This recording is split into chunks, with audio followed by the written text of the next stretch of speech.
It's a long way. David Stewart Burnett, 15052 of the 16th HLI.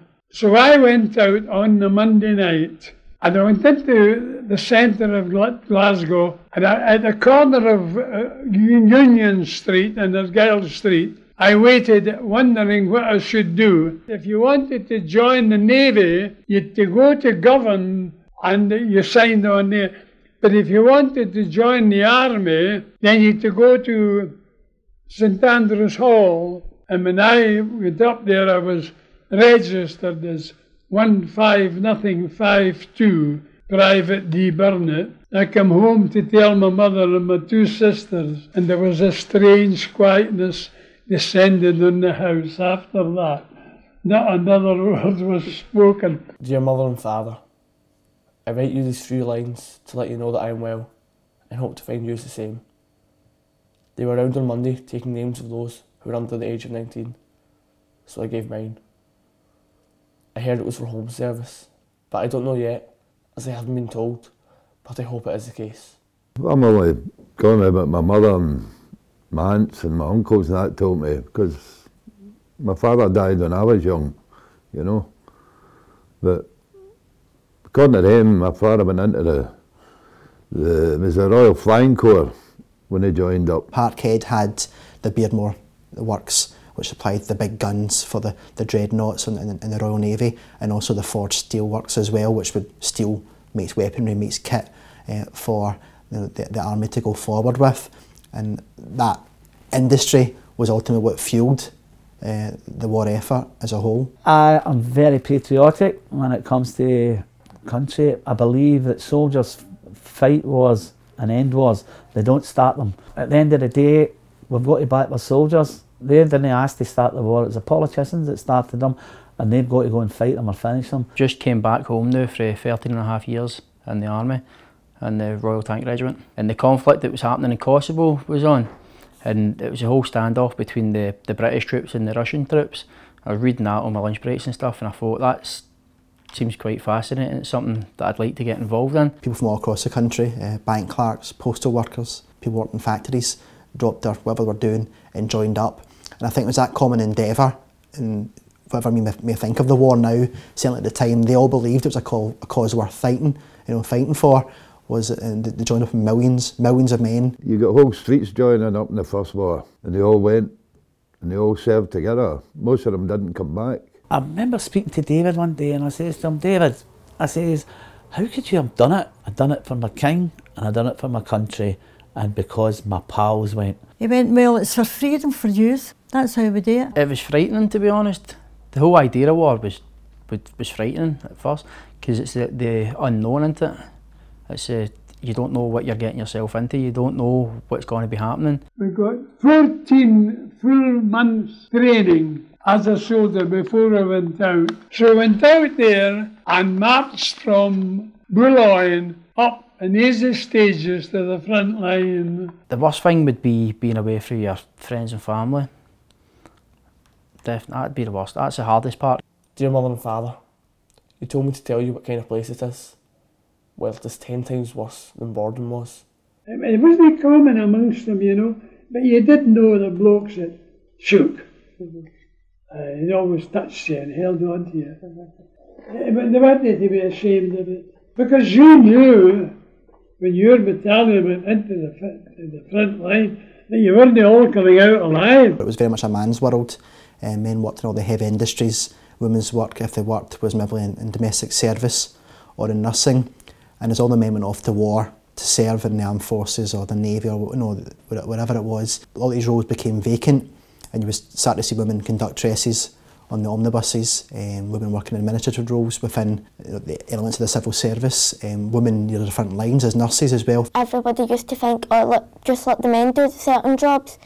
The women never got to prove themselves, but when they went to war and women got to take the jobs, people started thinking, well, maybe we could give them jobs because they are powerful. The 15th Battalion, the Glasgow Tramways, they were all men who worked in the tramways, and when they signed up, they raised 1,100 men in 16 hours. That was probably the fastest recruited battalion in the history of British military history. So what they done was they recruited females to replace them. And they would then take over the tasks that men were doing, that is creating the shell casings, filling the shell casings. These kind of things were dangerous kinds of work. Often women becoming infertile because of the exposure to chemicals. And in particular in the East End, there was a lot of canning factories brought in, whereby especially widows of soldiers who were killed in the early years, they got jobs to work in canning factories, to put food in and everything else, because we had to provide our own food to send over to the soldiers in the trenches and everything else. But the home front was every bit as important, because for the soldiers to actually fight in the trenches, they required the munitions to do so, and that took phenomenal sacrifice from the home front to do that. Many women started to work in driving the cars or being corps conductors, and others became active in all sorts of things like being coalmen, special police women patrolling the streets, lamplighters. So it was a sort of emancipation of the women as well. So a lot of women worked in Parkhead Forge and gained access to a lot of money as well. Exciting times, I suppose, if you were a female. Just a few lines to let you know I'm well and hoping to find you all the same. Sorry I haven't written sooner, only I'm in the trenches. I have not got much time. We are getting very bad weather down here. Trenches were pure filth, and they were filthy. They couldn't get a right bath, bathe themselves down. Sometimes they wished it heavy rain to take off all their things and get all the rain all through their body and their hair. We relieved the 51st Division, and the mud was over our knees. Mud and water, and we were only sheltered in, just little shelters. And we were 4 days in the trench, and we were 4 days out. But the days we were out, and the nights we were out, we were carrying stuff up to the front line. We were never idle. Under the illusion it would have been a lot harder for the guys back in the First World War. With the heat, the exhaustion that you're under, carrying all your kit on your back, and the heat, trying to get through, it's exhausting. Physically and mentally, because mentally you need to stay alert. And I remember him saying one night, it was near Christmas, he was sitting talking to my ma, and we were sitting at the table, and he says, he said, there was a row of Germans, only 10 minutes for us. So some of his pals had walked over, and they were all ready for them, and so was the Germans ready for them. But this one German walked out to them and said, put up a stick on it, a wee bit white duster or something. He says, it was just because it's near Christmas, he said, we're all doing the same things. He says, we've got parents I know, brothers and sisters, parents waiting on us getting back. We don't know whether we're getting back or no.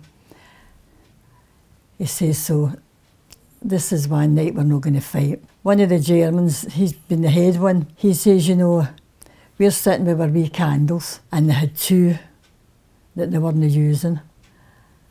And they come over, and they're all ready with, just in case, you know what I mean? He says, and they gave us the 2 candles to light and pray that the war will soon be over and we'll be back home with our parents, our brothers and sisters.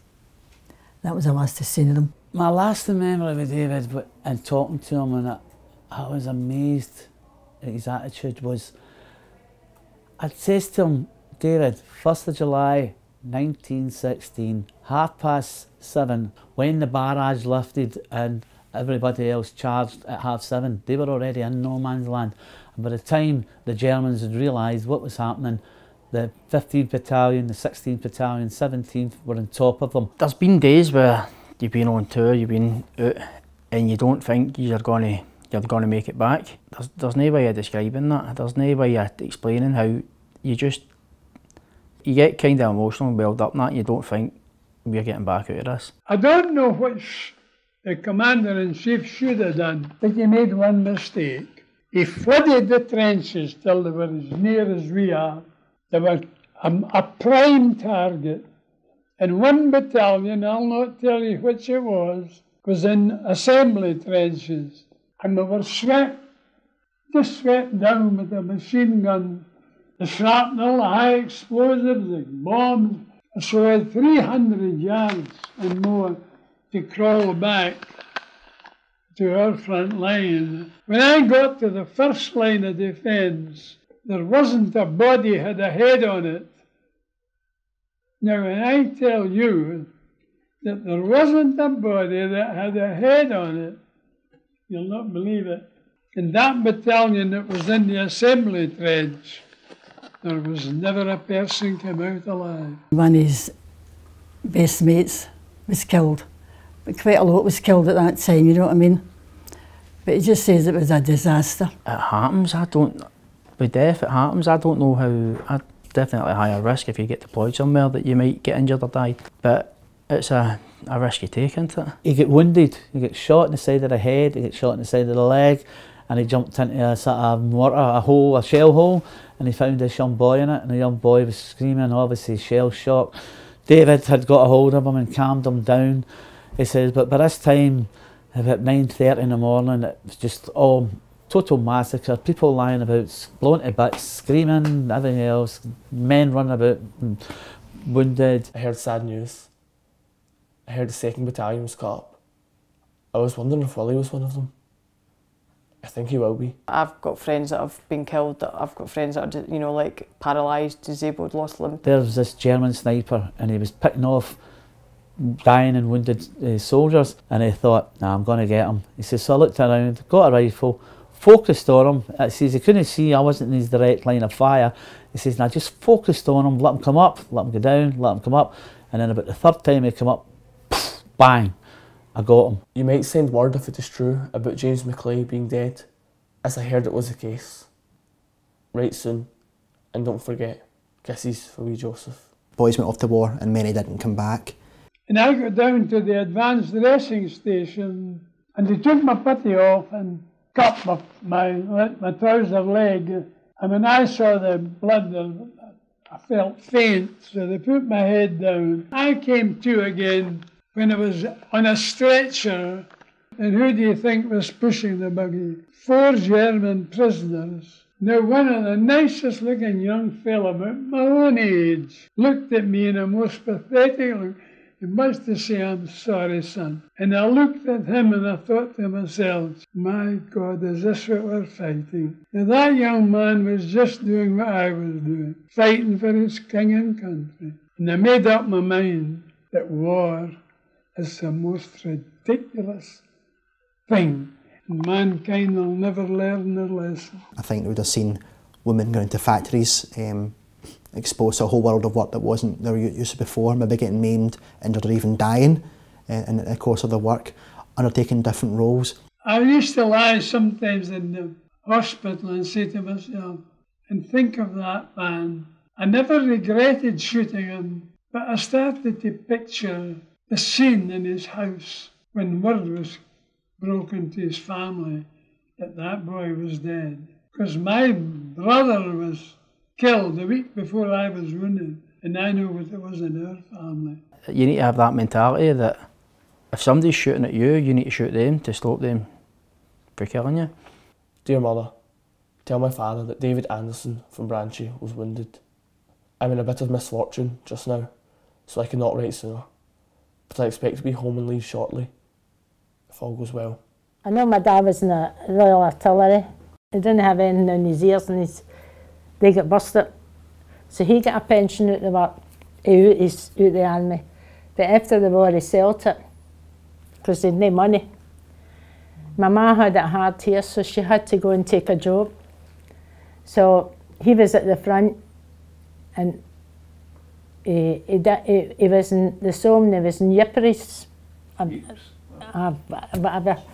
And when he came back, my ma says he was a changed man. He's taken to the drink, and by God, when he was on the drink, it was hell.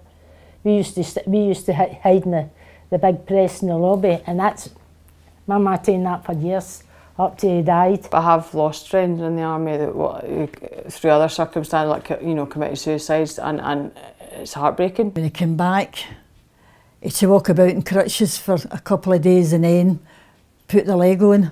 He was always in pain. That's how they took him into Erskine for to get wee operations and things like that. But I mind sitting one night and just sitting around the table and that, and I mind him saying, get up, and he was, so I says to my mum, what's the matter? She went, no, your dad's all right, he's just going into the room to sit, but he's been in pain because it was a stump, you know, just a stump. Great to get a bath and to sit down at a table, a knife and fork, you know. It must have been great for some of the boys that did come back. Disgraceful the way they treated people after they came back from the First World War. And I think once the war completed and the men came back, women were then expected to go back to where they came from, which was back into the kitchens and into the domestic service that they'd been hitherto expected. And I don't think that was realistic. I think it would take another generation for that to really bed in. The world had changed forever and we weren't ever going to see the 1914 world again. But the wars were all different then, you know what I mean? But at the end up, we won the war. The Germans lost. People have to recognise that the things that we enjoy today, the freedom of speech, the welfare state, everything was fought for. These were results of the, you know, the sacrifice made by our grandfathers and great-grandfathers and great-great-grandfathers during the conflict. It's important to remember why we've got these things. Keep the home fires burning while your hearts are yearning. I think war's bad because, like, all the stuff that can happen. I think it's a bad thing because you shouldn't be fighting over other people's countries. 100 years on, people would think, no, it's an old war, but it's still relevant. The greatest thing about the war, to come out of it, was the hope. When you look at the positive aspects of the war, and that was the poetry that came out of it, the humanity that came from it, people didn't forget their humanity, and it would have been very easy in those kind of conditions that they fought all across the world to forget what exactly it was they were fighting for. First World War, futile, but it shaped the country as we know it, shaped the world as we know it. We don't know what had happened if all these lost generations of soldiers hadn't been killed. We don't know, we just don't know. For me personally, I mean, I don't like any war. I mean, I wouldn't vote for it in any circumstances, unless it was absolutely necessary. All the wars is just the same, you know what I mean? A lot of young boys get killed and different things. And I started looking at the graves, and it was mostly Glasgow battalions, the Highland Light Infantry badge, the Elephant and Bugle. And I could realise with some of the names, when I saw them, I said, they're EastEnders, families which are still relevant to Parkhead and Bridgeton to this day. And once you start looking at the graves and you see their ages, you know, early 20s, late 19, I just get really upset and emotional. And I mean, there's a lot of horror stories that you hear for the First War and the loss of life. You know, in the first battle of the Somme, there were 60,000 men killed in the one day. That was the first day of the Somme. I mean, that was both sides. I mean, the Germans lost as much, but it was just wholesale slaughter.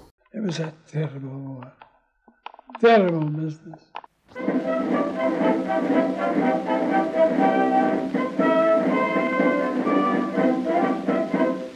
Up to mighty London came an Irishman one day.